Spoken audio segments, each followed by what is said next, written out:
नमस्कार. आज आपण छत्रपती शिवाजी महाराजांच्या अगदी सुरुवातीच्या काळात डोकावणार आहोत. नमस्कार. म्हणजे त्यांचा जन्म आणि बालपण.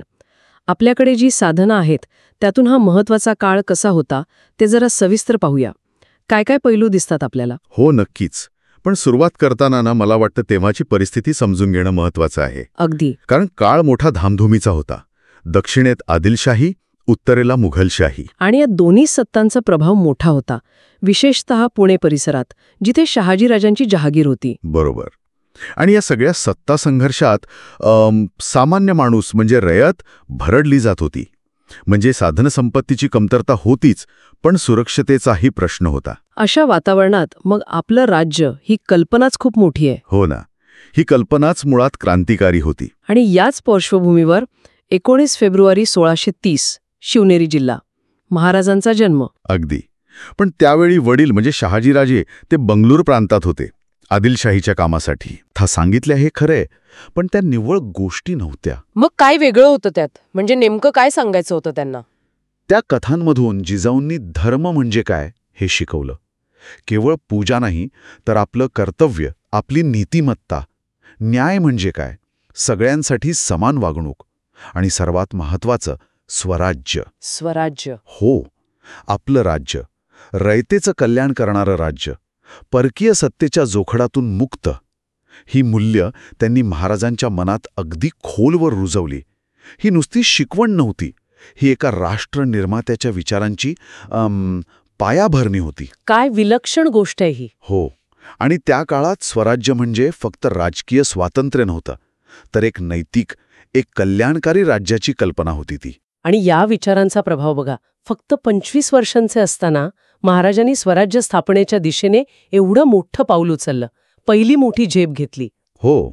आज आपण 25शीत काय करतो? करिअर सुरू करत असतो बहुतेक. बरोबर. त्यांनी त्या वयात एका स्वतंत्र राज्याचा पाया रचायला सुरुवात केली होती. अविश्वसनीय. पण हे महत्वाचं आहे की हे केवळ धाडस नव्हतं किंवा नुसतं युद्धकौशल्यही नव्हतं. यामागे ती खोड रुजलेली मूल्य होती, जिजाऊंची प्रेरणा होती आणि प्रत्यक्ष अनुभवही होता. अनुभव? कुठला अनुभव? ते लहानपणी सह्याद्रीच्या दऱ्याखोऱ्यात फिरायचे, तिथल्या मावळ्यांमध्ये मिसळायचे. गरीब पण स्वाभिमानी लोक. त्यांचं जगणं त्यांनी अनुभवलं. म्हणजे त्यांची सुखदुःख जवळून पाहिली असणार. पाहिली नाहीत, फक्त ती स्वतः अनुभवली. म्हणजे प्रशासकीय अनास्था काय असते, रयतेचे हाल काय असतात, हे त्यांना प्रत्यक्ष दिसलं. अच्छा, म्हणजे ते डोंगर दऱ्यांमधलं फिरणं म्हणजे फक्त खेळणं नव्हतं तर? नाही, अजिबात नाही. एक प्रकारे ती भविष्यातल्या नेतृत्वाची तयारीच होती. बरोबर. याच अनुभवातून त्यांना कळलं की सामान्य माणसांच्या अडचणी काय आहेत, त्यांच्या अपेक्षा काय आहेत आणि त्यांची ताकद काय आहे. त्यांनी फक्त सहानुभूती नाही दाखवली, तर लोकांमध्ये विश्वास निर्माण केला. आणि याच विश्वासावर मग पुढचं सगळं उभं राहिलं असणार. अगदी. पुढे जाऊन त्यांनी जी न्यायव्यवस्था आणली, जी प्रशासकीय धोरणं राबवली, त्याचं मूळ आपल्याला या सुरुवातीच्या अनुभवांमध्ये दिसतं. त्यांना कळत होतं की रयतेचं हित नक्की कशात आहे. म्हणूनच त्यांचं राज्य हे रयतेचं राज्य म्हणून ओळखलं गेलं. हो, ते फक्त लष्करी विजयांवर आधारलेलं नव्हतं. बरोबर. लोकांचा विश्वास आणि न्याय यावर ते आधारलेलं होतं. आणि म्हणूनच आजही लोक त्यांना फक्त राजा नाही म्हणत, नाही, तर अत्यंत आदराने, अभिमानाने राजा शिवछत्रपती म्हणतात.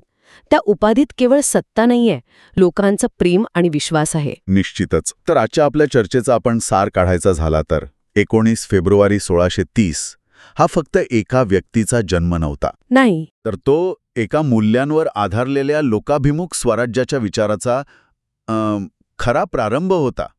जिजाऊंचे संस्कार, सह्याद्रीतले अनुभव, सामान्य रयतेशी जोडलेली नाळ, ह्या सगळ्यांनी मिळून त्या महान कार्याचा पाया रचला.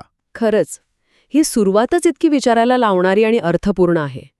पण मग एक विचार मनात येतोच की ही मूल्यांची आणि अनुभवांची इतकी भक्कम पायाभरणी झाली, मग यानंतर प्रत्यक्ष कृती कशी झाली असेल? या विचारांना एका संघटनेचं रूप कसं आलं असेल? म्हणजे ती पहिली फौज असेल, पहिला संघर्ष असेल, तो कसा उभा राहिला असेल, यावर नक्कीच विचार करायला हवा. बरोबर. तो पुढचा टप्पा आहे.